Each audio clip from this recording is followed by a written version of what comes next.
స్టాక్స్‌లో small కేస్‌లో invest చేస్తే లాభాలు ఏ విధంగా ఉంటాయి?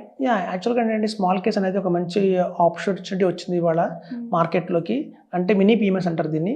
పీఎంఎస్ అంటే portfolio management services. Minimum investment వచ్చి 5 లాక్స్ 50 లాక్స్ చేయాలి. యాజ్ పర్ సెబీ గైడ్‌లైన్స్ ఏంటంటే పెద్ద పీఎంఎస్‌లు చేసే కంపెనీస్ అన్నీ కూడా మినిమం టికెట్ సైజ్ 50 లాక్స్ పెట్టాయి. ఈ స్మాల్ కేస్ ఏంటంటే మినిమం 3 లాక్స్‌తో కూడా మనం అలా పీఎంఎస్‌లో ఉన్న బెనిఫిట్స్‌ని పొందొచ్చు. ఇప్పుడు చూడండి చాలామందికి స్టాక్స్ ఏమి కొనాలో తెలియదు. మనకి టిప్స్ ఇస్తారు. మీరు చూడండి యూట్యూబ్ ఛానల్ ఆన్ చేయంగానే లేదా ఒక మనీ కంట్రోల్‌లో కానీ, వాల్యూ రిసర్చ్ కానీ, లేదా గూగుల్‌లో బెస్ట్ స్టాక్స్ అని కొడితే మీకు ఒక లిస్ట్ వస్తుంది. ఓకే, ఈ రోజున ఉన్న బెస్ట్ స్టాక్స్ ఏంటని చూపిస్తుంది. అందులో ఒక అపోలో టైర్స్ ఉండొచ్చు, ఏషియన్ పెయింట్స్ ఉండొచ్చు, అలాగే ఫినోలెక్స్ కేబుల్స్ ఉండొచ్చు, ఒక ఫెడరల్ బ్యాంక్ ఉండొచ్చు. ఇట్లా ఒక 5 స్టాక్స్ మనకు వస్తాయి. కానీ అంటే మనకి ఎంట్రీ పొజిషన్ అర్థమైంది. ఓకే, ఈ స్టాక్స్ మనం కొనాలి అని. కానీ ఎప్పుడు వాటిని అమ్మాలి, ఎప్పుడు వాటి నుంచి బయటకు రావాలని ఎవరు చెప్పరు. మనం కొనటం బాగానే ఉంది, కానీ ఎప్పుడు అమ్మాలి అనేది తెలియదు. కాబట్టి ఏంటంటే ఎప్పుడు స్టాక్స్ని కొనాలి, ఎప్పుడు అమ్మాలి అని మనకు తెలియదు. కాబట్టి ఒక ప్రొఫెషనల్ హెల్ప్ తీసుకుంటాం. ఆ ప్రొఫెషనల్ హెల్ప్ తీసుకోవటమే స్మాల్ కేస్ అనేది. సో ఈ స్మాల్ కేస్ అనేది ఏంటంటే మనకంటూ ఒక ఫండ్ మేనేజర్ ఉంటాడు. ఆ ఫండ్ మేనేజర్ ఏం చేస్తారంటే మన దగ్గర తీసుకున్న 3 లాక్స్ని 4 లాక్స్ని ఆయన మన బదులు మన డిమాట్ అకౌంట్లోనే షేర్స్ ఉంటాయి. ఇన్స్టెడ్ ఆఫ్ అస్ ఆయన బై అండ్ సెల్ ఆయన చేస్తుంటాడు. కాబట్టి ఏంటంటే ఆయన కొంచెం ఫీజు తీసుకుంటాడండి. ఓ 2.5% ఛార్జ్ చేస్తాడు. మన ఏంటంటే చాలామంది దగ్గర మనం ఎందుకు ఇవ్వాలి 2.5% రేట్ ఎక్స్ట్రా, మనమే చేసుకుంటే ట్రేడింగ్ అదే మనం కలిసి వస్తుంది కదా, 2% మనం దాచుకోవచ్చు కదా అనుకుంటారు. కానీ ప్రాపర్ ఐడియా ఉండదు కదా వాళ్ళకి. ఉండదు. అయితే ఇప్పుడు యాక్చువల్గా ఒక మంచి ఎగ్జాంపుల్ చెప్తానండి. ఇప్పుడు మనకి మా అపార్ట్మెంట్లో మా ఎదురు ఒక అంకుల్ ఉంటారు. ఆయన ఒకసారి లిఫ్ట్లో కలిసాం ఇద్దరం. ఎక్కడికి వెళ్తున్నారు అంకుల్ అని క్యాజువల్గా అడిగాను. నేను రైతు బజార్ వెళ్తున్నానండి, వంకాయలు కూర కొనుక్కోవడానికి అన్నారు. ఎందుకు రైతు బజారు, మన కింద సూపర్ మార్కెట్ ఉంది కదా, ఇక్కడ తగ్గుతుంది కదా అంటే అంకుల్ చెప్పింది ఏంటంటే కిలో వంకాయలు మనం వెళ్తే రైతు బజార్కి వెళ్తే 20 రూపీస్ కిలో ఉంటుంది. మన కింద సూపర్ మార్కెట్లో అయితే కిలో 40 చెప్తున్నారు ఈయన. సో వంకాయలు కిలో 40 పెట్టి కొనటం కంటే ఇక్కడ 20 రూపీస్ దూరం వెళ్ళినా కూడా 20 రూపీస్ తెచ్చుకోవచ్చు కదా అనుకుంటారు. అది వాళ్ళ మైండ్ ఒక జనరల్ ఒపీనియన్ అది.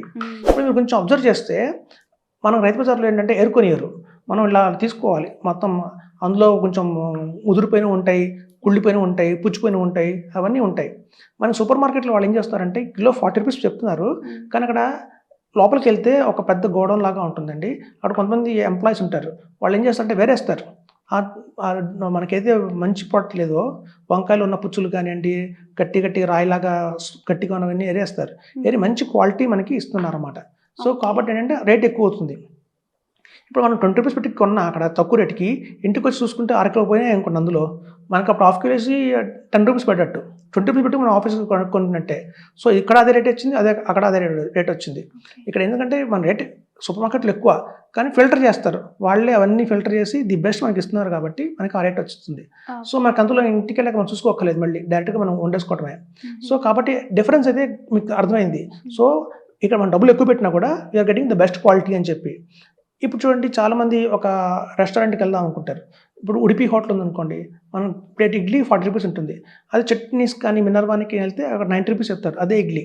మనం అనుకుంటాం 40 రూపీస్ ఉడిపిలో ఇడ్లీ తినే బదులు ఎందుకు మనం మినర్వాకి వెళ్ళి 90 రూపీస్ ఇవ్వాలి అంటే, అక్కడ మినర్వా హోటల్లో వాళ్ళు వాడే వాటర్ ఏదైతే ఉందో మినరల్ వాటర్ వాడతారు. అది మినరల్ వాటర్ వాడి ఆర్ఓ వాటర్ అవి వాడతారు. ఇంకా ఆయిల్ కూడా మంచి బ్రాండెడ్ ఆయిల్ వాడతారు చట్నీస్లో వాటిలో. సో ఎప్పుడైతే మనకి ఫైన్ క్వాలిటీ వాడుతున్నారో ఆటోమేటిక్గా రేట్ అనేది పెరుగుతుంది. సో ఇట్లా మ్యూచువల్ ఫండ్స్ స్టాక్స్లో కూడా ఏమవుతుందంటే అండి, దగ్గర 5,000 కంపెనీస్ ఉన్నాయి. ఆ 5,000 కంపెనీస్లో ఏ కంపెనీ బెస్ట్, ఏ కంపెనీ బాగాలేదని మనం చెప్పలేము. అపోలో టైర్స్ బాగుందా, ఎంఆర్ఎఫ్ టైర్స్ బాగుందా, సిఎట్ టైర్ బాగుందా మనం చెప్పలేము.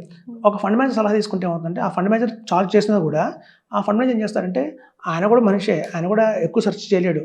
కాకపోతే ఆయన రిపోర్ట్స్ కొనుక్కుంటాడు. ఎవరి దగ్గర నుంచి అంటే డెలాయిట్, మనకి ఎర్నెస్ట్ అండ్ యంగ్, ఇలా పీడబ్ల్యూసీ కొన్ని కంపెనీస్ ఉంటాయి. వీళ్ళ దగ్గర కొన్ని కోట్లు ఇచ్చి వాళ్ళు రిపోర్ట్స్ కొనుక్కుంటారన్నమాట. ఆ రిపోర్ట్స్ కొనుక్కోవడం వల్ల వాళ్ళకి ఏమవుతుందంటే ఒక ఖచ్చితమైన నిర్ణయం తీసుకుంటారు. ఓకే, నేను ఈ టైంలో నేను టాటా కొనొచ్చా, టాటా కొనకూడదా, ఈ ర్యాన్బ్యాక్సీ కావచ్చు లేదా సిప్లా కావచ్చు కొంటే ఎలా ఉంటుంది అనేది వీళ్ళకున్న వాళ్ళు చార్టెడ్ అకౌంటెంట్ అయి ఉంటారు. ఒక 20 ఏళ్ళ ఎక్స్పీరియన్స్ ఆల్రెడీ ఉంటుంది. వాళ్ళకి అంత ఎక్స్పీరియన్స్ ఉన్నా కూడా ఇంకా ఎందుకు మనం రిస్క్ తీసుకోవటం అని చెప్పి కొన్ని కోట్లు పెట్టి బయట వాళ్ళు కొనుక్కుంటారు, రిపోర్ట్స్ కొనుక్కుంటారు. అలా కొనుక్కోవడం వల్ల ఏమవుతుందంటే ఒక మంచి నిర్ణయం తీసుకోగలుగుతారు. కాబట్టి మంచి స్టాక్స్ మనకు కొని ఇవ్వడం జరుగుతుంది. దాని ద్వారా ఏంటంటే మన టెన్షన్ లేకుండా మంచి రిటర్న్స్ అనేది మనం పొందుతాం. మనమే తీసుకోవాలి అని మనం ఒక 20 రూపీస్ దగ్గర 30 రూపీస్ దగ్గర మనం ఆలోచిస్తే మనం కోట్లు మిస్ అవుతున్నాం. ఇది చాలా మందికి అవగాహన లేదు. బయట మార్కెట్‌లో మనమే చేసుకోవచ్చు కదా సొంతంగా అనుకుంటారు కానియండి. ఇప్పుడు చూడండి ఎంత పెద్ద డాక్టర్ అయినా ప్రోగ్రామ్ రాయలేడు. ఎంత ఐఐటీ అయినా ఆపరేషన్ చేయలేడు. సో ఇంజినీర్ డాక్టర్ పని చేయలేడు. ఒక డాక్టర్ ఇంజినీర్ పని చేయలేడు. సో ఎవరి పని వాళ్ళే చేయాలి. సో ఈ ప్రొఫెషనల్ ఉన్నవాళ్ళు కాబట్టి వాళ్ళు 24/7 ఇదే వాచ్ చేస్తారు. వాళ్ళకి జాబ్ లేదు కాబట్టి ఇది జాబ్ కాబట్టి వాళ్ళు మంచి మంచి స్టాక్స్ని వాళ్ళు సెలెక్ట్ చేస్తారు. మనం ఏం చేస్తామంటే మనం సాఫ్ట్వేర్ ఇంజనీర్ అనుకోండి. పొద్దు నుంచి సాయంత్రం దాకా సాఫ్ట్వేర్ కంపెనీలో పనిచేసి ఆ దొరికిన 1 అవర్లోనే మనం ఏదైనా సడన్ సెలెక్ట్ చేస్తాం. అది రేగ్గా ట్రయల్ అండ్ ఎర్రర్ అంటారు. అంటే డబ్బులు వస్తే రావచ్చు, పోతే పోవచ్చు. సో మనం చేసేది ఎలా ఉంటుందంటే ట్రయల్ అండ్ ఎర్రర్ మెథడ్లో ఉంటుంది. ఖచ్చితంగా వస్తుందని చెప్పలేము. సో వాళ్ళు ఏంటంటే ప్రొఫెషనల్స్ కాబట్టి వాళ్ళకి అందులో మంచి ఎక్స్పీరియన్స్ ఉంది కాబట్టి ఒక 2% ఛార్జ్ చేసినా కూడా మనకి end of the day result అనేది బాగుంటుంది. అండ్ ఒక ఇన్వెస్టర్ ఇప్పుడు ఏం ఆలోచించాలి ఇన్వెస్టర్ అంటే మనం పెట్టిన 5 lakhs 10 lakhs అయిందా, 10 lakhs 20 lakhs అయిందా, 20-40 lakhs అయిందా. సో మన గోల్ అంతా రిటర్న్స్ మీద మల్టిప్లై అయిందా లేదా చూడాలి తప్ప అందులో ఎక్స్పెన్సెస్ రేషియో ఉంటుంది, ఆయన ఛార్జ్ చేస్తున్నాడు, ఇవన్నీ మనం చూడకూడదు. ఇవన్నీ చూస్తే మనం ఎప్పటికీ కోటీశ్వరులు అయితే అవ్వలేము. సో ఎప్పుడైనా క్వాలిటీ కావాలి అంటే మాత్రం మనం కొంచెం పే చేయాల్సి వస్తుంది. ఓకే. సో అదే స్మాల్ కేస్ అంటే. సో స్మాల్ కేస్లో ఈవెన్ ఎస్ఐపి కూడా చేయొచ్చు. చాలా మంది తెలియదు. మంత్లీ ఎస్ఐపి లాగా కూడా ఫస్ట్ కొంత అమౌంట్ ఇన్వెస్ట్మెంట్ చేసి మనం 5 lakhs 3 lakhs. ఇప్పుడు చూడండి స్మాల్ కేస్లో కూడా 40-50 కంపెనీస్ ఉన్నాయి. ఒక కంపెనీ కాదు. సో ఉన్న 40-50 కంపెనీస్లో మీకు ఏ కంపెనీ బాగుంటుంది, ఏ కంపెనీ పర్ఫార్మెన్స్ చాలా బాగుంది అనేది మేము నిర్ణయిస్తాం.